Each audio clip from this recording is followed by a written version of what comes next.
Welcome to INP4. This is a video on removing the patient gown while they have an IV in situ. So you can see this patient here has an IV in situ on her arm. There it is. And let's say she's getting some basic AM care, or she vomited on her shirt, her gown, and we want to change it. So before we go into this, there's a couple options we have. Number one, if she had a proper IV gown on, then this is a non-issue. You just simply unbutton the IV gown, remove it, put the new IV gown on and button it up. We're all done.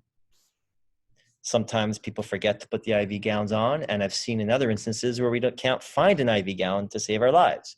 So you could be in this situation despite the fact that IV gowns do exist.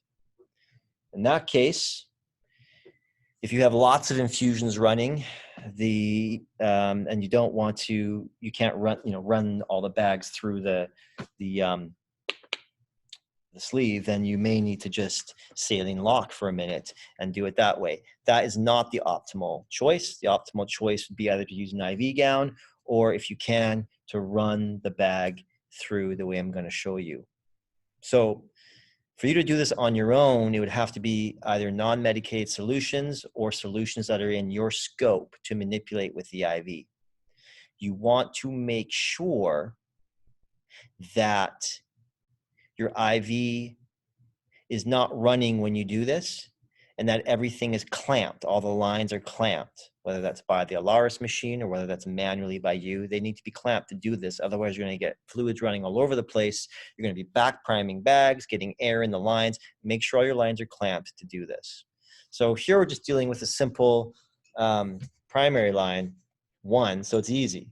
It's non-medicated, so it'd be in our scope. We don't even have to change the rate. We can simply just clamp. There, I simply just used this to clamp it. It's now clamped. And then to change the gown with this method, there's only one rule you have to remember, and that is always lead with the IV bag. This is the purpose of the video, people. This is the purpose. Lead with the IV bag. If you break that rule, you're going to end up tying a knot in this gown somehow, and it's going to be very embarrassing, and maybe worse than that, but at the minimum, it'll be very embarrassing. Always lead with the IV. So don't take the gown off yet. Lead with the IV. IV goes under first. Lead with the IV. Pull that tubing all the way through. Then take the gown off her arm. Okay. Then let's say we're putting a new gown on. Sorry, the gown's off. Let's say I've got a new gown over top I want to put on. Lead with the IV or you will get into trouble. Put the IV through first. Pull that all the way through.